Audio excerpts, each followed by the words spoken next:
La semana pasada pasó algo que yo creo que vos, Luis, seguramente vas a estar al tanto de esto. Para mucha gente puede ser difícil de entender. A mí no me sorprendió en absoluto.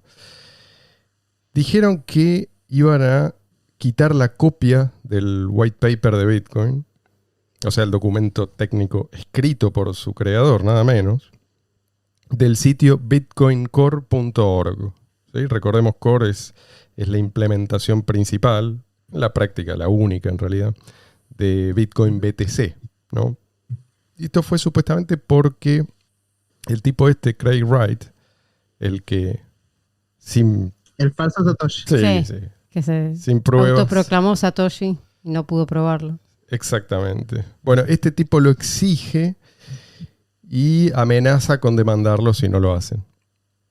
Lo cual aumenta mis sospechas de que en realidad están trabajando juntos. Recordemos que Bitcoin BTC no tiene nada que ver con el Bitcoin original. Por eso la gente que controla hoy Bitcoin BTC quiso hace, no sé si un par de años, editar el white paper de Satoshi Nakamoto. Y lo quisieron editar y publicar editado en el sitio bitcoin.org que ellos controlan. Al final no lo hicieron, pero yo creo que a la larga no les va a quedar otra. ¿Por qué digo esto? Porque vos no podés tener en el mismo sitio, supuestamente dedicado a Bitcoin, un documento que lo describe como dinero en efectivo, digital, peer-to-peer, ¿sí? Este es el propio título del white paper, cuando cualquiera que intenta usar hoy BTC, ¿sí? En su propio monedero, enseguida se da cuenta de que está usando cualquier cosa menos efectivo digital. Y cuando los mismos que defienden Bitcoin Core dicen que no debe ser usado como dinero en efectivo, o sea que Tal cual. tendrían que sincerarse y borrar la parte que dice cash, peer-to-peer cash. Eso es lo que viene después. Entonces el relato cambió drásticamente. Y de eso quiero hablar hoy, de cómo fue cambiando el relato en torno a Bitcoin desde que fue creado hasta ahora, ¿sí? Porque para el recién llegado es raro, ¿no? Es como entrar a un loquero donde todos están repitiendo las mismas tonterías. Y lo que me parece que pasa es que la gente después de un tiempo empieza a pensar, ¿no seré yo el que está loco? Y no estás loco. Lo que pasa es que te falta un poco de historia para entender cómo es que hemos llegado a esta situación. Veamos. 2010, 2011, el consenso era, esto no va a durar. Nos van a aplastar en cualquier momento como una cucaracha. Demasiado bueno para ser cierto. Tal cual. En ese momento se especulaba con la forma en que iban a deshacerse de Bitcoin. Y mucha gente dice, hoy, yo me enteré acerca de la existencia de Bitcoin en tal fecha, ¿no? Si tan solo hubiera comprado Bitcoins. Uy, Te sentiste me identificado, dolió en el ¿no? corazón. La verdad es que la mayoría vendieron todo muy temprano precisamente porque este era el discurso que dominaba en aquel entonces. Cuando el precio pasó de, no sé, 10 centavos a 50 centavos, o de $1 a $3, la gente pensó, esto no va a durar, más vale me lo saco de encima. Pero aparte en ese momento se hacía minería con las PC Claro, comunes. muchos eran gamers. Muchos eran gamers y hacían minería aparte, como hobby. Sí. Y los tenían ahí, pero no les daban importancia. No le daban Algunos los importancia. perdieron porque tiraron una notebook donde habían minado bitcoins y la tiraron. Claro, y no se les todos rompió. vendieron, o sea, muchos Se perdieron. simplemente perdieron el acceso o fueron hackeados o, bueno, más adelante confiaron en un tercero que... ¿A vos también te pasó eso? No, las Pentium 3 más valiosas del planeta. Sí. Bueno, los hackeos, los intermediarios que terminaron llevándose todas las monedas, esto es una cosa cotidiana en aquel entonces. Pero la verdad es que la gente en general no cuidaba sus monedas. Además no era tan fácil cuidarlas como es ahora. Pero no las cuidaban porque eran muy pocos los que creían que esto iba a durar. Pasemos a la siguiente etapa. Más o menos 2012, 2013. Yo creo que la frase que representa esta etapa es: ya es tarde para frenarlo. O sea, nos fuimos al otro extremo, ¿no? Esto está creciendo exponencialmente, no hay nada que hacer, ya ganamos. Bueno, 2013 fue el año de la gran expansión, hubo un montón de negocios gigantescos tipo Claro. Target y un montón de otros que aceptaban Bitcoin, Exacto. noticias de Bitcoin en todos lados. La época de la euforia. Y el ¿no? año que llegó a $1.000. Claro. Y del optimismo, a prueba de todo. Conferencias de Bitcoin por todos lados. Había momentos, ¿no? Porque también hubo burbujas y qué sé yo, mercado alcista, bajista, pero no, el tono en general era Optimista. ese. Y además acompañado por fundamentos. O sea, la adopción comercial realmente empezó a despegar. Fue increíble, ¿no? Y aparte un montón de otras aplicaciones que se empezaron a crear, exchanges, Exacto. billeteras diferentes, más seguridad, más... Y la gente festejaba eso. La gente festejaba cada vez que una compañía, grande o chica, anunciaba que iba a empezar a aceptar Bitcoin.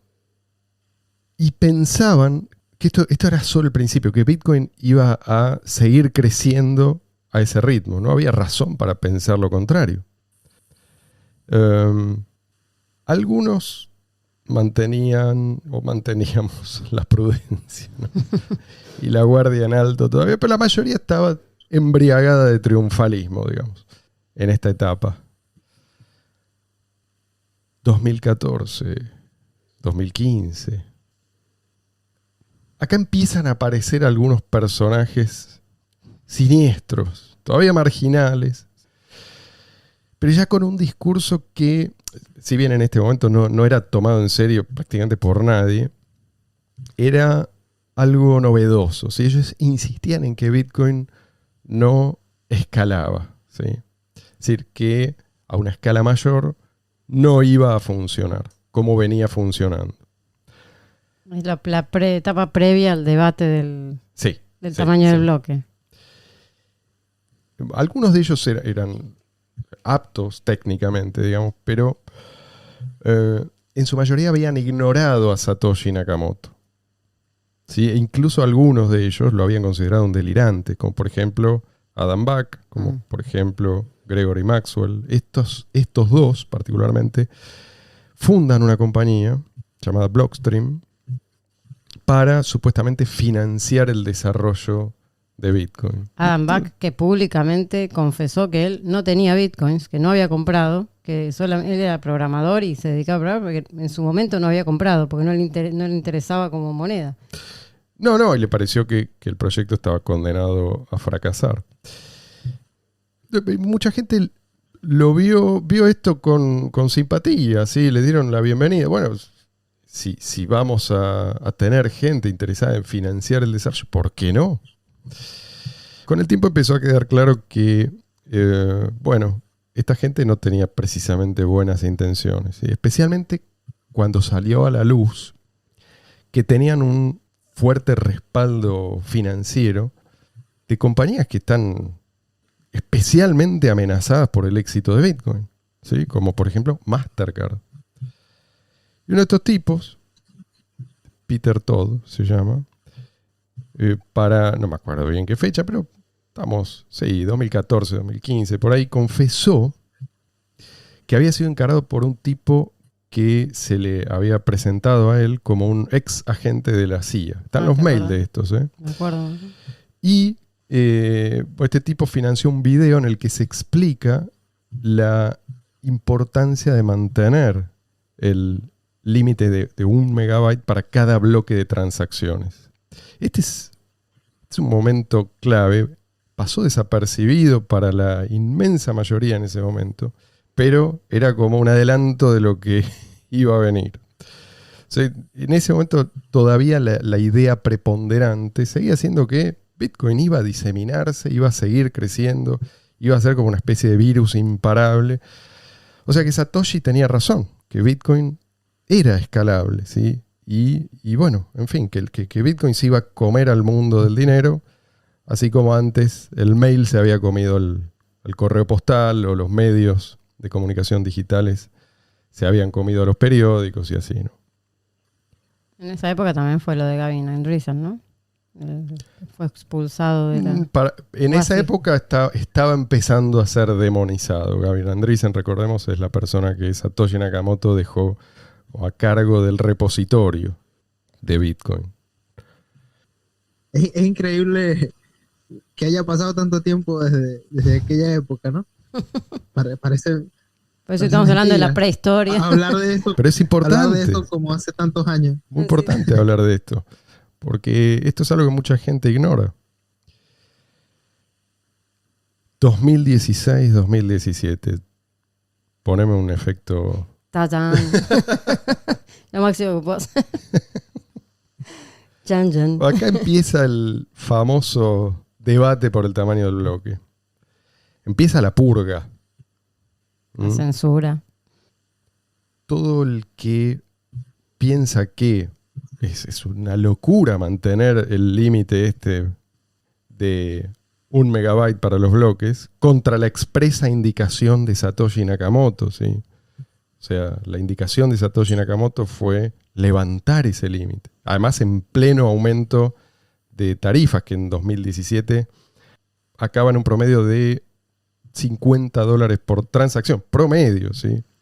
Todo aquel que señala esto empieza a ser acosado. Para no mencionar el tiempo que duraba cada transacción en confirmarse, Además ¿no? de la que te podía quedar incertidumbre 1 o 2 días si esperando. Es que se confirmaba, a veces ni eso. Tal cual. Bueno, afortunadamente si pagaba $50 en tarifa se confirmaba rápido. Eso sí, hay que tenerlo en cuenta. Así que si pagabas los $50 en tarifa, los $2 que le enviabas a tu vecino le llegaban al momento. Luis, ni siquiera. A veces por eso ni dependía, siquiera. del momento y del tipo de transacción. Pero bueno, empezó la campaña, ¿sí? Cualquiera que no estuviera perfectamente alineado con este discurso de que Bitcoin no escala y por lo tanto esto es normal, esto es lo esperable, que la gente pague $50, $100 o lo que sea por cada transacción, pasa a ser atacado, pasa a ser silenciado y expulsado. De los foros más importantes que había en ese momento, el foro Bitcoin Talks. Sí, entre otros. Fue secuestrado. ¿Sí?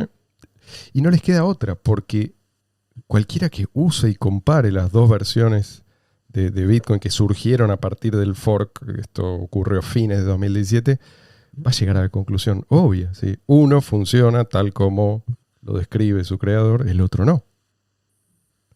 Entonces, recuerdo que incluso un poco antes de que ocurriera el fork, Bitcoin Unlimited era como un software alternativo que funcionaba en la misma red de Bitcoin BTC. Tal cual. Sí.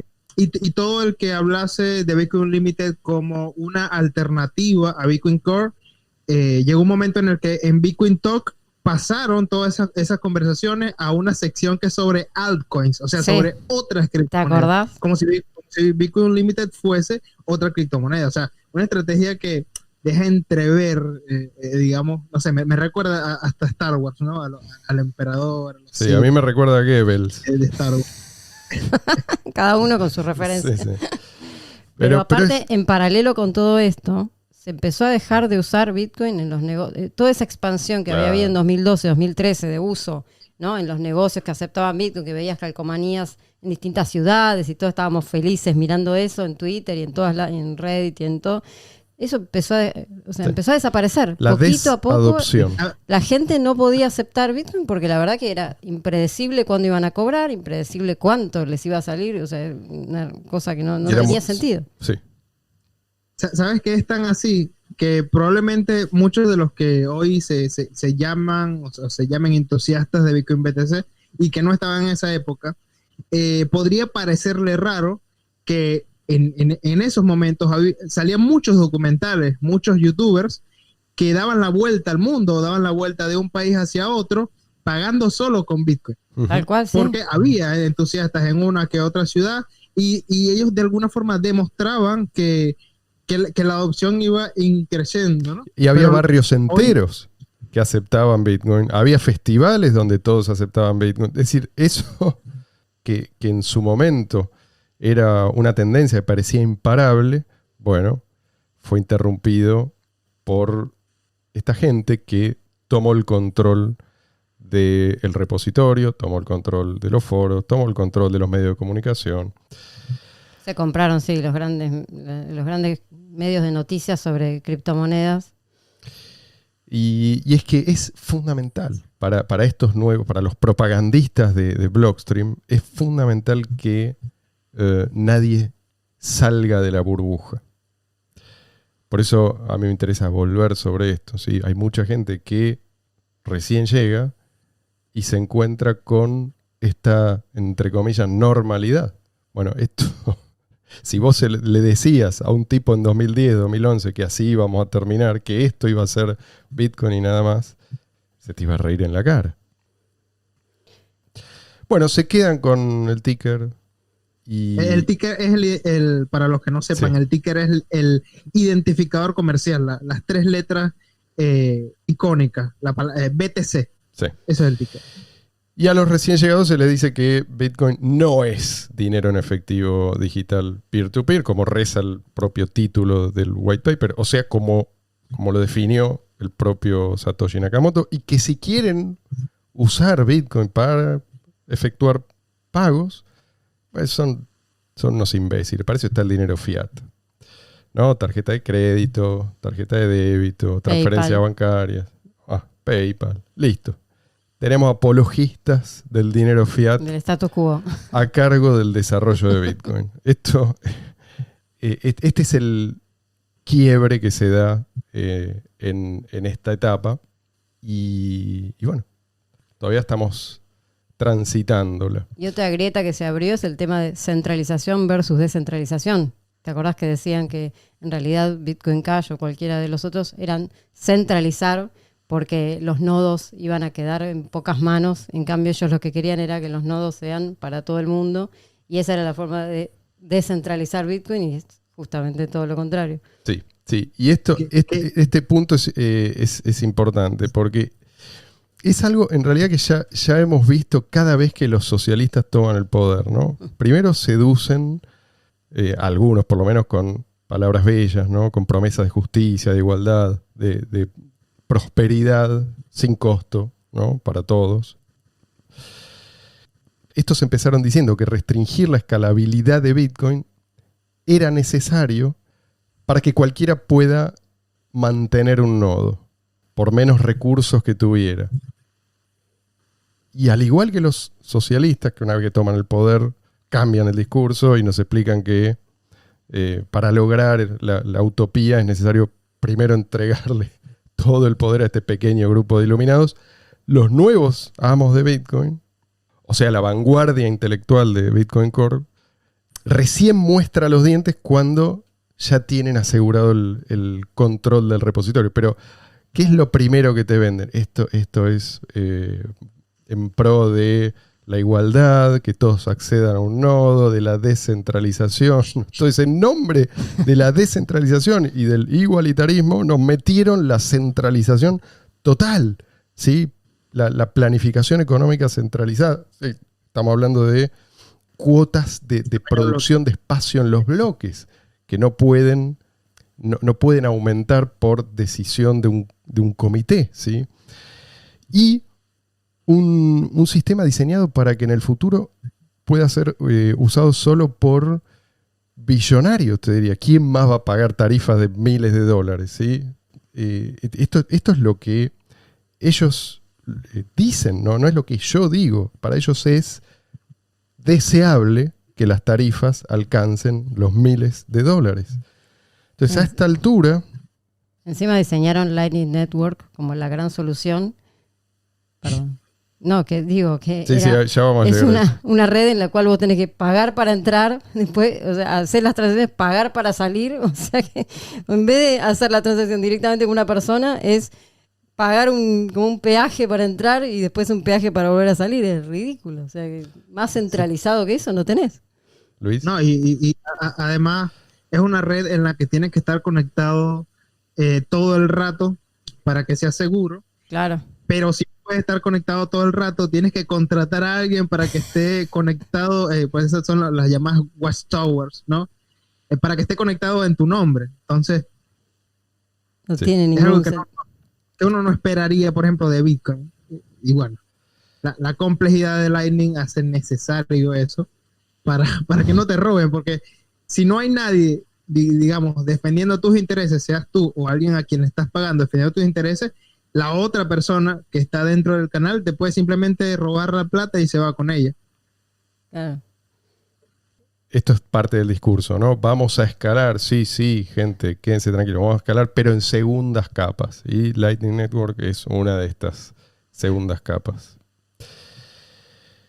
Fines de 2017, entonces, el relato, acá pasa algo curioso, el relato empieza a cambiar, pero casi a diario, ¿no? Porque hay que justificar cualquier cosa que estos nuevos amos de Bitcoin quieran imponer. Por ejemplo, te dicen, es bueno que las tarifas suban, ¿sí? Pero cuando la gente se queja de que las tarifas suben dentro de sus propios foros, porque bueno, inevitablemente suben, porque esto así está diseñado el sistema, que te dicen, esto es un ataque de spam, ¿sí? Entonces señalan a un chivo expiatorio y mandan a la gente a insultarlo y mandan a sus periodistas a atacarlo por estar supuestamente conspirando contra Bitcoin.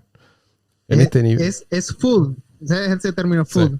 Sí. Estás inyectando miedo, incertidumbre y duda en la comunidad. Es totalmente cierto lo que estás diciendo, pero no está permitido. Si escribes en R-Bitcoin en Reddit, si escribes algo así, vas a ver tú mismo, vas a vivirlo en carne propia, cómo te borran el mensaje. Claro. O sea, no importa que lo que digan sea totalmente contradictorio, no importa, porque los que son capaces de señalar esas contradicciones ya no están, ya fueron expulsados. Entonces, probablemente yo calculo que el 99% de los early adopters fueron entre, digamos, 2016 y 2018. Fueron desplazados para hacer lugar al rebaño, ¿sí? A los que llegan guiados por lo que otro dijo, por lo que leyó en los medios masivos de comunicación. Es otra clase de gente.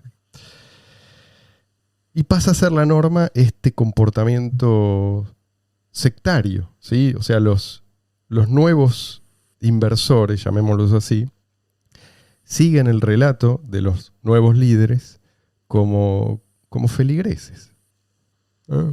Y yo diría que peor aún, porque no están solamente atados psicológicamente a la aprobación del grupo, como pasa en las sectas en general, ¿no? O sea, acá el futuro económico de cada inversor está atado a un conocimiento que consideran esotérico, ¿sí? Un conocimiento al que solo tiene acceso esta pequeña élite que gobierna Bitcoin, ¿sí? Entonces se convierten en algo así como en robots, ¿sí? Programados para repetir cualquier cosa. O sea, están siempre atentos a lo que tienen que decir o a lo que tienen que hacer para defender a los líderes supremos. En esto se convirtió Bitcoin, por lo menos Bitcoin BTC. Entonces son máquinas de justificar cualquier cosa. Así estamos ahora, ¿sí? Pero ojo, el comportamiento sectario no se dio de manera espontánea, ¿sí? Fue deliberadamente cultivado y premiado, ¿sí? Así como fue castigado el pensamiento independiente. Cuando haces todo este raconto y ves para atrás, te das cuenta claramente cómo se fueron introduciendo estas manos negras, Sí, digamos, sí. muchas veces en las sombras y después saliendo a la luz, ¿no? Y ya instalando un relato, Sí. censurando a las voces independientes, censurando a los que defendían una idea original. Y esto hay que contarlo, hay que quedarse afónico, pero hay que seguirlo contando. Entonces ya, por ejemplo, no se puede hablar de tarifas, porque de golpe si vos haces la pregunta inocentemente, decís, che, ¿qué está pasando conmigo? Se te considera un enemigo de Bitcoin, ¿sí? Es como el elefante en la habitación. ¿no? ¿Qué elefante te dice? Y si insistís, te culpan a vos de los problemas que ellos mismos generaron, ¿sí? Es como que se reemplazó el valor fundamental como impulso de Bitcoin, ¿sí? Que es algo positivo, por el valor de no ser expulsado, ¿sí? Que es algo negativo, ¿sí? Formar parte de este rebaño, de esta hinchada. Esto es lo que mantiene a los nuevos inversores interesados. No es tanto la comprensión de la propuesta de valor de Bitcoin como el miedo a ser marginados, ¿sí? Y cuando contás con esta clase de público, puedes hacer cualquier cosa, te lo van a agradecer. Llegas, digamos, superado cierto umbral, ¿no? Ejemplo, la implementación, y esto Luis lo sabe bien, de Replace by Fee. O sea, hoy en día es imposible usar Bitcoin BTC de forma Explica un poquito. razonablemente segura para transacciones normales, ¿no? Digamos el equivalente a menos de, no sé, $1.000. Porque la persona que está pagando puede llegar a revertir de alguna manera la transacción. Esto, digamos, no vamos a meternos en el detalle técnico, pero Tienes que esperar una confirmación al menos. O sea, no puedes ir a la tienda, comprar algunos productos e irte inmediatamente, sino que lo seguro para el comerciante sería que te quedes unos 10, 15 minutos a que tenga una confirmación, la transacción con la que pagas, para él saber que tú no lo vas a robar, que no vas a salir inmediatamente y vas a utilizar esa característica Replace by Fee para devolverte el dinero a tu cartera. Lo cual asegura la desadopción, que es justamente lo que estos tipos quieren. 2018, yo diría hasta ahora, ya estamos en la etapa de pacificación. Pacificación al estilo Gengis Khan, ¿no? O sea, tierra arrasada. O sea, Me parecía. acá la idea es que ya no hay ninguna amenaza, ¿no? Tranquilos. Todos los intermediarios a los que estamos acostumbrados van a seguir siendo necesarios, ¿no? Bitcoin BTC no es una amenaza, es un activo distinto, pensado para grandes inversores. Y los sitios de intercambio, ¿sí? Donde se puede comprar y vender, hacer otro tipo de operaciones, van a seguir estando hiperregulados. Así que no cunda el pánico. Estamos tranquilos. Es un activo especulativo con el cual te puedes hacer millonario cuando llegues a viejo, Claro. pero que no compite con el dinero fiat. O sea, no compite con el dinero estatal, que era lo que inicialmente uno que era entusiasta de Bitcoin pensaba que Bitcoin se iba a convertir y se iba a convertir, y que es lo que pensamos los Bitcoin Cashers, que Bitcoin Cash se debe convertir.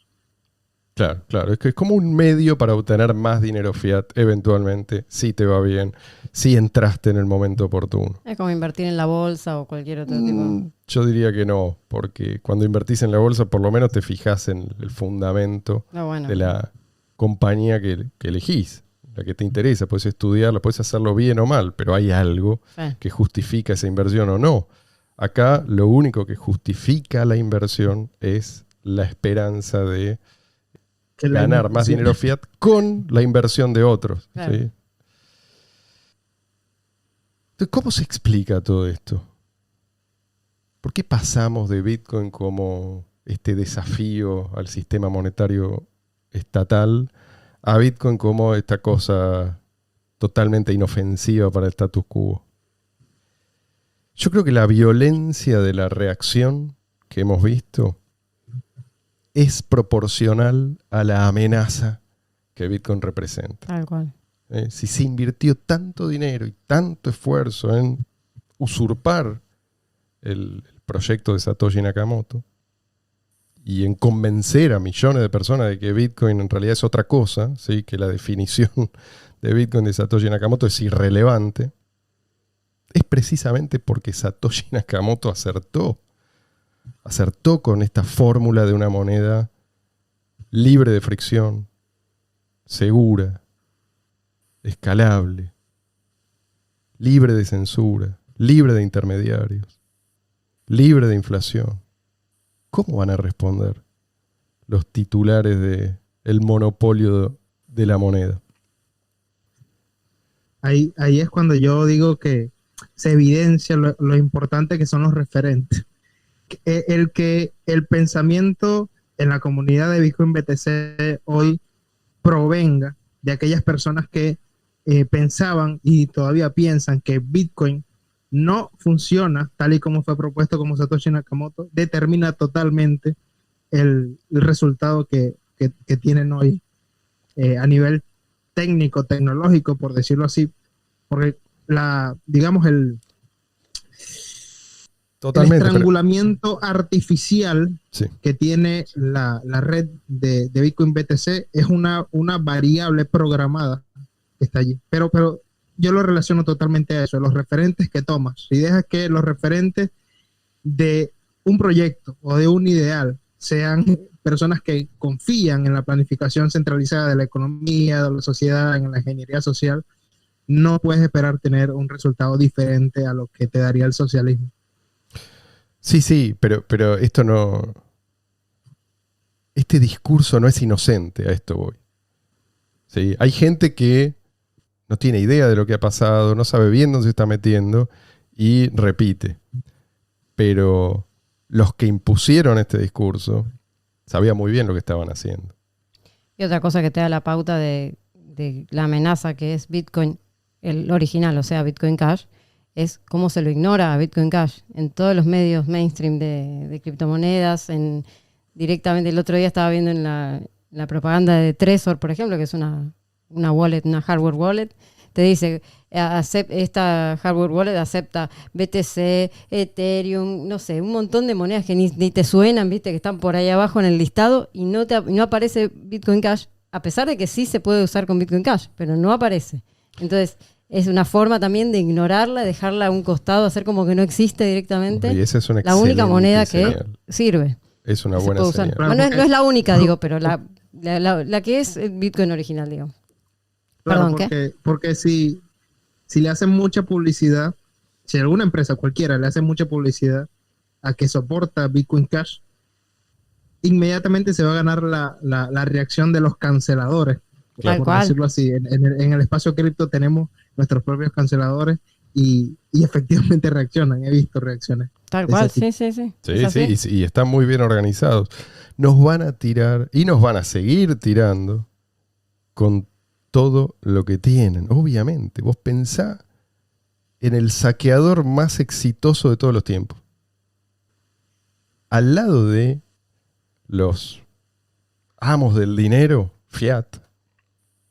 Ese tipo es un pobre infeliz que se robó una manzana. Sin el monopolio de la emisión de moneda y el control total del sistema financiero, no pueden robarnos mediante la inflación. ¿Sí? O sea, que es la inflación que afecta principalmente el poder adquisitivo de los más pobres. No pueden robarnos mediante impuestos crecientes que nos cobran directamente de nuestras cuentas bancarias. No pueden endeudarse ad infinitum en nuestro nombre y en nombre de las generaciones futuras. No pueden congelar nuestras cuentas. ¿Sí? Así, instantáneamente, con el clic de un mouse. No pueden censurar los pagos a personas que por ahí circunstancialmente son impopulares. Y esto es ahora más importante que nunca. Puede ser que en un futuro no lejano, si por alguna razón vos te convertiste en indeseable para alguien con poder, vas a necesitar cripto para sobrevivir. ¿Qué más no pueden hacer? No pueden rescatar bancos a expensas de la población productiva. No pueden financiar el Estado benefactor, pongámosle comillas a este término, ¿no? Que es el gran responsable, creo yo, de la destrucción espiritual primero y después material de las clases dependientes del Estado. No pueden financiar el complejo militar industrial. Vos imaginate ¿cómo tendrían que ingeniárselas para llevar adelante guerras interminables en países que la mayoría de la gente no puede ni señalar en un mapa, en ausencia de dinero fiat? O sea, sin emisión discrecional de dinero para pagar sus cuentas. Todas estas monstruosidades tienen su raíz en el dinero estatal. Por lo tanto, si queremos un mundo más libre, más pacífico, más próspero, vamos a necesitar una alternativa al dinero estatal. Y una alternativa al dinero estatal no puede tener un límite arbitrario al número de usuarios que admite. Por eso le pusieron un techo a Bitcoin BTC. Porque limitar el número de usuarios de un sistema que es tan dependiente del efecto de red equivale a matarlo. Pero Bitcoin Cash, BCH, nació justamente como una rama de Bitcoin a partir del fork que respeta el diseño original. Bitcoin Cash no tiene techo. Va a seguir siendo buena moneda, independiente del fraude del dinero fiat y además inmune a la intervención estatal, y lo va a hacer para todos, para los billonarios, millonarios, clase media, pobre, muy pobre, no importa.